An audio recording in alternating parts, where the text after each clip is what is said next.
Bob, I want to thank you for sharing your Forrest Gump-like stories with us. I want to thank you for your enduring spirit that you have constantly shown for all of your students. And I also want to thank you for being a conduit to so many of our dreams coming true. So today, we're introducing a new award at WFUV. For so long, the Marty Glickman Award, somebody who you made us know the importance of, was the cherished award for all of us, and now there's another one.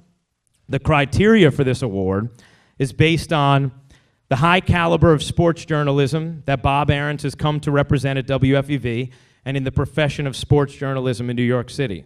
The award criteria reads, for exemplary work, including on-air and digital platforms that advances quality sports journalism at WFUV. A three-panel committee headed up by WFUV News Director George Bodarky will select the candidate from essay nominations. Students will be able to submit nominations on their behalf or on the behalf of others. But it is my honor today to present the very first Bob Ahrens Excellence in Sports Media Award to the man the award is named aptly after, Mr. Bob Ahrens.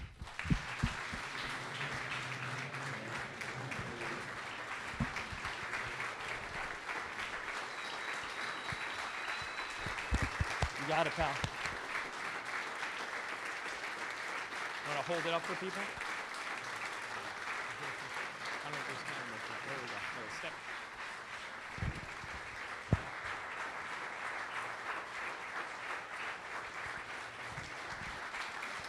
Are you going to go after? You still want to go after?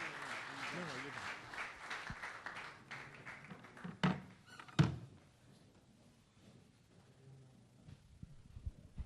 One of the things I also tell the students is do as I say, not as I do.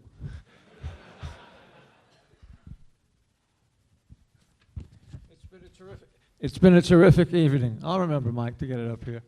But before I begin, I'd like to thank those who have put this evening together, starting with Linda, whose idea this whole thing was.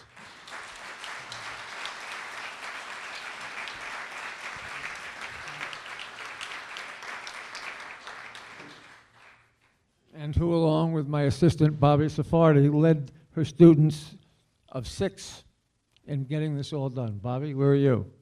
Okay.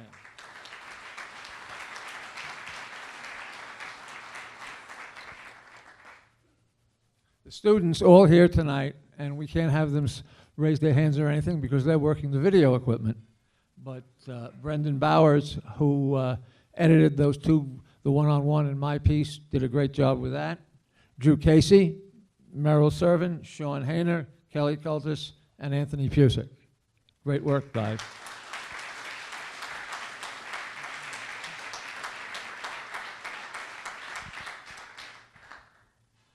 Now a little bit of history. As most of you know, I came to WFUV because of Marty Glickman. I knew Marty because of our Syracuse connection. Marty was the FUV broadcast coach, and in 1996, he recommended that the station move one-on-one from Saturday and Sunday nights to Saturday afternoon, mainstream the students into the station, and hire someone to train them how to do a talk show. I was that someone. It was January 1997 when I first walked into Dr. Jennings' office as an employee of WFUV. Somewhere between 3 days and a week later, a little fuzzy at this point, but somewhere between 3 days and a week later, Kyle Casey and Chris Majkowski showed up on a fact-finding mission to find out who this newcomer was and what was he going to do that would reduce the student staff, which at that time was 10. Ralph introduced me and let me stay for a brief meeting with him. Brief because I think he didn't want them to contaminate my thinking. You see, at that time, the relationship between the station and the alumni was poor. I'm going to fast forward briefly to today, where the staff is a robust 36, 1/3 of whom will graduate in May, and we are about to let 20 students know that they've been accepted into our training program for this school year. And the relationship with the alumni, as we can attest to tonight, has drastically improved. In fact, today, the alumni are an important part. No, make that a vital part of our program. So thank you all for coming.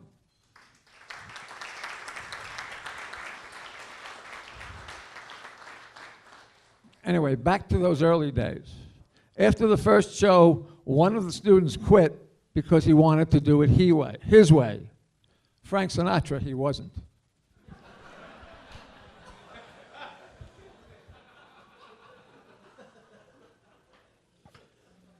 Then came the breakthrough. We applied to the Yankees and Mets for season credentials and received the offer of one-game field access and no clubhouse access. In what was a bold move at the time, we rejected it. I went to Rick Cerrone, the Yankees PR guru at the time, and pleaded our case. After some back and forth, Rick decided to give us a try after learning that the students got paid. That officially made them professionals. And we, of course, are a professional radio station. The Mets followed suit, and that first year it was weekends only, but it laid the foundation. In January of 1998, I went to Yankee Stadium for a meeting with Rick Cerrone. He opened by saying, if you could have anything you want, what would it be? We were on the way. The Giants and Jets came aboard in the fall of '97, and the basketball and hockey teams followed in the fall-winter 98-99 season. It expanded to the postseason as the Yankees kept winning, and the students have been to the playoffs and final rounds in all 4 major sports, and in some cases, not only at home, but on the road. It mushroomed. Joe Favorito got us into the US Open and tennis. The major golf tournaments gave us access. All of this presented great opportunity to one-on-one. We took the show on the road. Yankee Stadium, Shea Stadium, then Citi Field, Madison Square Garden, the golf tournaments, an annual show from the US Open, Radio Row at the Super Bowl. We had become an official part of New York sports media. In 2000, we were invited to do the show from Cooperstown on Hall of Fame weekend.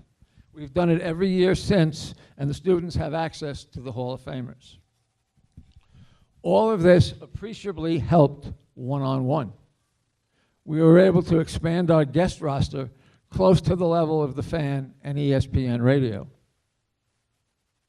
Not only do the students have great guests, they actually knew and worked alongside them at the games.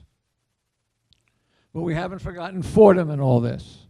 When I first came, we did 11 football, 22 men's basketball, and 6 women's basketball games, plus playoffs. This past year, 2013-14, not including playoffs, we did a full schedule of football and men's basketball on 90.7 and WFUVsports.org.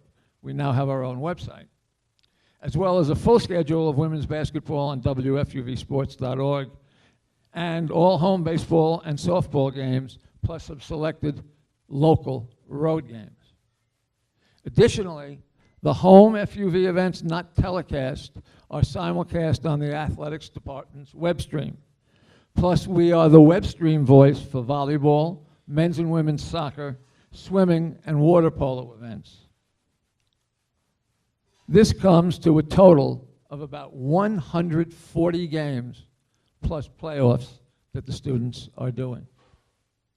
We've added, as I said, our own website, Facebook and Twitter accounts, all of which are growing. With the help of Joe DeBarry and the SID's office, we moved into some video last year with Monday Night Quarterback, the football coach's show. And Joe and I are talking entirely about the possibility of some other things down the road. That football show was produced entirely by the WFUV staff. Page won't turn.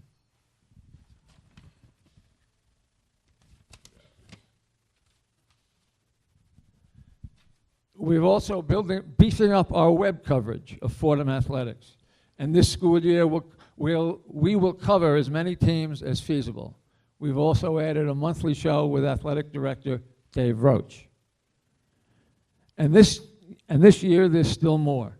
We're adding video reporting to our schedule as we now need to train the students for a multimedia world.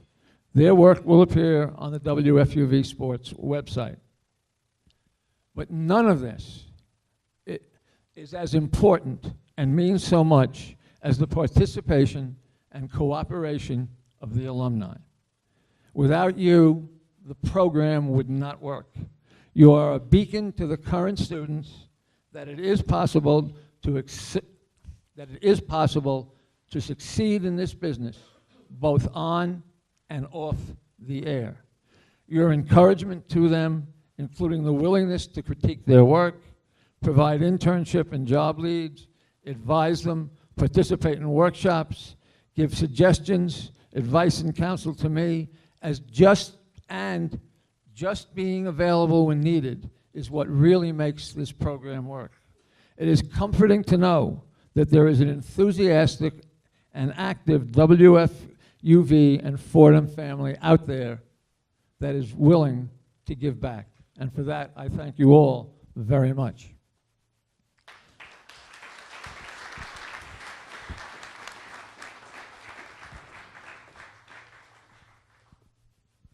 This is my 18th year, and it's gone by very fast. It's hard to believe how far we've come. The current job is many times what I signed up for in 1997. The students keep me on my toes and alert most of the time.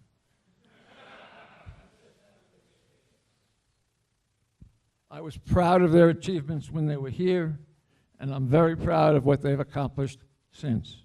I've made many friendships, all of which I cherish.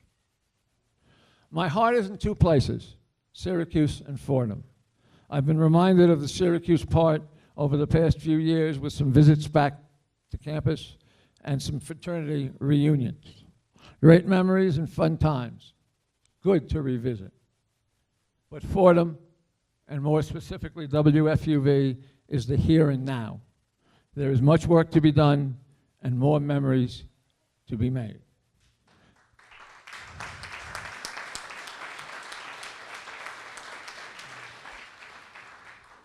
Thank you for this evening. It's always something I will treasure.